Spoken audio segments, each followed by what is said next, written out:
Hello everyone, welcome. आज हम अपना न्यू चैप्टर स्टार्ट कर रहे हैं जो कि है इलेक्ट्रोकेमिस्ट्री। और जो हमारे पुराने चैप्टर्स चल रहे हैं, टेंशन मत लेना, मैं वो भी कंप्लीट करवा दूंगी। आज हम जो इलेक्ट्रोकेमिस्ट्री है उसका बेसिक समझेंगे। बेसिक एक क्लास रहेगी। तो देखो, electrochemistry is consist of two words, electro plus chemistry. तो इलेक्ट्रो और केमिस्ट्री, ठीक है। इलेक्ट्रो मीन्स तो हमारा होता है इलेक्ट्रिकल एनर्जी, ठीक है। और जो केमिस्ट्री है वो है हमारा केमिकल रिएक्शन से, ठीक है। तो इलेक्ट्रोकेमिस्ट्री इसलिए हमने इसको बोला इलेक्ट्रोकेमिस्ट्री। देखो, हम इसमें क्या करते हैं, इसको हम पढ़ते क्यों है। सबसे पहली बात ये है कि हम इसको पढ़े क्यों है। पहली बात, हमारे सिलेबस में हमारा टॉपिक है तो इसलिए हमें पढ़नी पड़ रही है, ठीक है। वो तो अलग बात है, बट हम इसको पढ़ते क्यों हैं, क्योंकि हम क्या करवा रहे हैं, कोई भी हमारा सेल है उससे हमारा कोई भी केमिकल रिएक्शन हो रही है, उससे हमें इलेक्ट्रिकल रिएक्शन मतलब इलेक्ट्रिकल एनर्जी चाहिए। तो इसलिए हम इलेक्ट्रोकेमिस्ट्री को पढ़ते हैं कि किसी भी केमिकल रिएक्शन से कोई भी रिएक्शन हो रही है उससे हम इलेक्ट्रिसिटी कैसे जनरेट कर सकते हैं, या फिर किसी भी इलेक्ट्रिकल एनर्जी से हम कोई भी रिएक्शन कैसे करवा सकते हैं। जैसे कि एग्जांपल में देखते हैं हम, अगर हमें इलेक्ट्रिकल एनर्जी है, हम इलेक्ट्रिकल एनर्जी प्रोवाइड करते हैं तो हम उसको केमिकल एनर्जी में चेंज करवा सकते हैं। एग्जांपल में हम पढ़ते हैं, जैसे कि NaCl मॉल्टन NaCl का जो सेल होता है उसके बारे में पढ़ते हैं। उसमें हम क्या करते हैं, जो ये वाला सेल है ये नॉन स्पॉन्टेनियस है, मतलब ये खुद से रिएक्शन नहीं हो रही होती है। जो इसकी जो केमिकल रिएक्शन है इस वाले सेल में वो खुद से नहीं हो रही होती। तो इसलिए हम क्या करते हैं, इसमें हम इलेक्ट्रिकल एनर्जी प्रोवाइड करते हैं, और इलेक्ट्रिकल एनर्जी प्रोवाइड करके हमें केमिकल रिएक्शन प्रोड्यूस करवाते हैं। तो वहाँ से जो केमिकल रिएक्शन प्रोड्यूस हो रही थी, जो एनर्जी रिड्यूस होती है उसको हम बोलते हैं केमिकल एनर्जी, ठीक है। अब हम बात करते हैं कि हम केमिकल एनर्जी से इलेक्ट्रिकल एनर्जी जनरेट कैसे करवाते हैं, ठीक है। केमिकल एनर्जी से हम इलेक्ट्रिकल एनर्जी जनरेट कराएं, ये हम किस सेल में करवाते हैं, हम डैनियल सेल में करवाते हैं। ये तो बहुत इंपॉर्टेंट है कि तो आपने पढ़ा ही होगा। तो डैनियल सेल में हम क्या करवाते हैं, कोई भी सेल की रिएक्शन हो रही है, मतलब केमिकल रिएक्शन हो रही है, उसको हम वायर से कनेक्ट करके इलेक्ट्रिसिटी प्रोड्यूस कराते हैं। उस इलेक्ट्रिसिटी को हम किस में यूज़ करते हैं, जो भी हम अपना वर्क कर रहे हैं, या फिर हमें बल्ब ऑन करने के लिए जो इलेक्ट्रिसिटी चाहिए, ठीक है। इसलिए हम जो हमारी जो केमिकल एनर्जी है सेल में उसको हम चेंज करते हैं इलेक्ट्रिकल एनर्जी। इसलिए हम क्या है, इलेक्ट्रोकेमिस्ट्री को पढ़ते हैं, इलेक्ट्रिकल केमिस्ट्री का यूज़ करते हैं। अब इसमें ना बहुत इंपॉर्टेंट दो चीज़ें आती हैं कि हमारा ऑक्सीडेशन क्या होता है, रिडक्शन क्या होता है। इसमें ना बच्चे बहुत ज़्यादा कंफ्यूज हो जाते हैं, तो मैं आज आपका कन्फ्यूजन ही दूर कर देती हूँ। देखो, हम ऐसे पढ़ेंगे ताकि हमें कोई कन्फ्यूजन आए। देखो, ऑक्सीडेशन, तो ऑक्सीडेशन मतलब क्या होता है, हमारा लॉस ऑफ इलेक्ट्रॉन, ठीक है। आप इसको कैसे याद रखोगे मैं बता देती हूँ। और रिडक्शन मतलब क्या होता है, गेन ऑफ इलेक्ट्रॉन। तो आप इसको कैसे याद रखोगे, तो ऑक्सीडेशन में O आ रहा है और लॉस में भी O आ रहा है, ठीक है। तो यहाँ से याद रख लेना कि ऑक्सीडेशन में क्या हो रहा है, लॉस ऑफ इलेक्ट्रॉन है। फर्स्ट पॉइंट तो ये हो गया। सेकंड पॉइंट है, ऑक्सीडेशन में क्या होता है, increase in oxidation state. Oxidation state increase होती है, और इसमें क्या होती है, ऑक्सीडेशन स्टेट होती है वो डिक्रीज होती है। एग्जाम्पल से भी समझेंगे अभी हम। जो थर्ड पॉइंट आता है उसमें ऑक्सीडेशन भी क्या है हमारा, यहाँ पे क्या है, लॉस ऑफ इलेक्ट्रॉन तो हमारा हो गया, यहाँ पे लॉस ऑफ हाइड्रोजन भी होता है, ठीक है। और इसमें क्या होता है हमारा, गेन ऑफ हाइड्रोजन। और जो फोर्थ पॉइंट आता है वो हमारा क्या है, गेन ऑफ ऑक्सीजन। ऑक्सीडेशन है तो मतलब ऑक्सीजन का तो गेन होगा ही, तो उसे आप ये भी बता सकते हैं कि क्या होगा, ऑक्सीजन का गेन होगा। तो हम क्या बोल सकते हैं, ऑक्सीडेशन में क्या होगा, गेन होगा ऑक्सीजन का, और यहाँ पे हम क्या बोल सकते हैं कि लॉस होगा ऑक्सीजन का, ठीक है।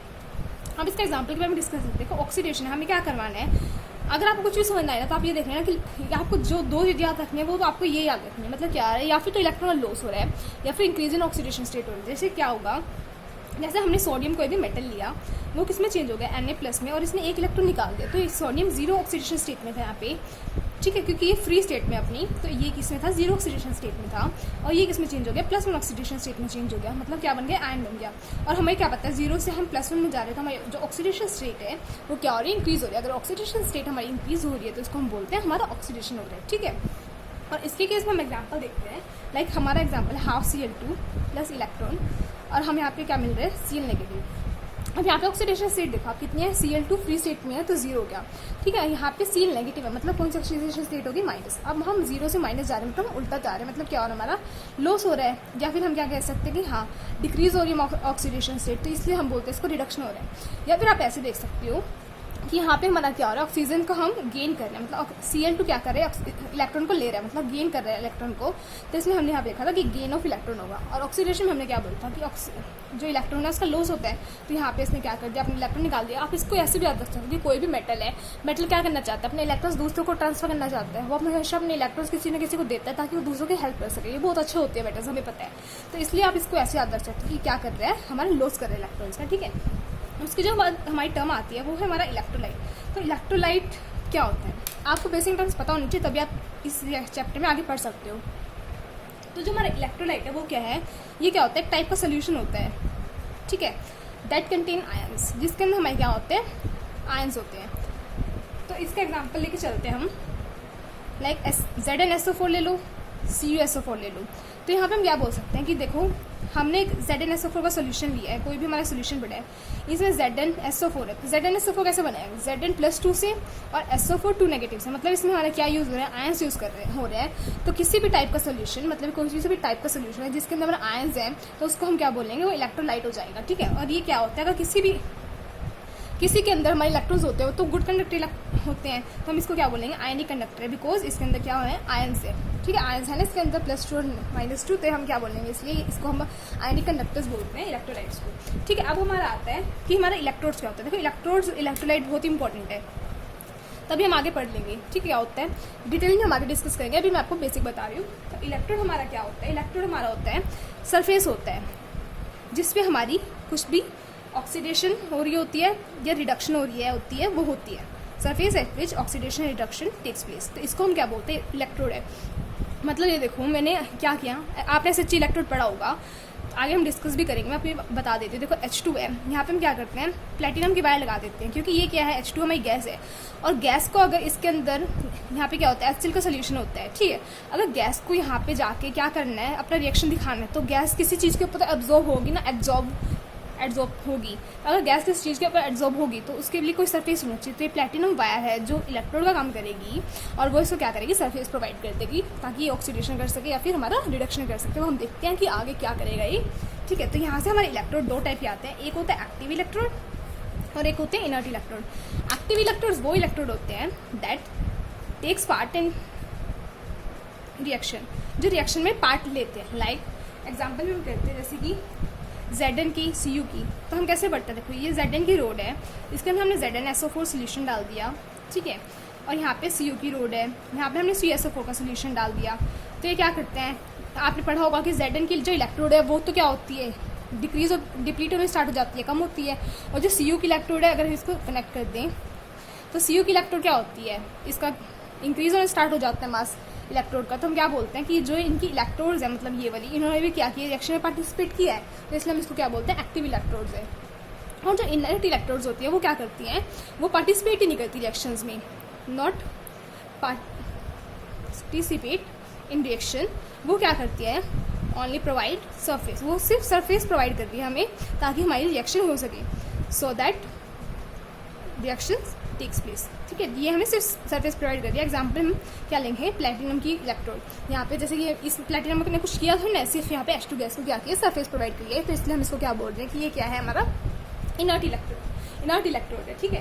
अब हमारी टर्म आती है, सबसे इंपॉर्टेंट जो टर्म है, अगर आपको ये नहीं पता होगी तो आपको पता ही नहीं होगा हो क्या रहा है, इलेक्ट्रोड पोटेंशियल।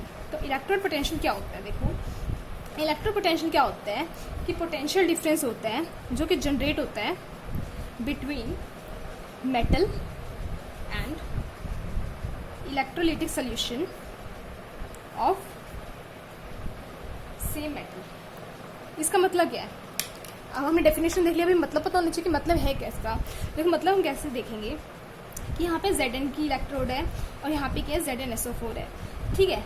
इसमें जो पोटेंशियल जनरेट होगा किसकी वजह से, मेटल की वजह से, ये मेटल है जिंक, और इलेक्ट्रोलाइट सोल्यूशन, इलेक्ट्रोलिटिक सोल्यूशन कौन सा है, ZnSO4 का सोल्यूशन। मैंने आपको पीछे बताया क्या है, इलेक्ट्रोलाइट है, मतलब इसको क्या बोलते हैं, इलेक्ट्रोलिटिक सोल्यूशन है, ठीक है। और ये किसका होना चाहिए, सेम मेटल का होना चाहिए जिसकी हमारी इलेक्ट्रोड है, ठीक है।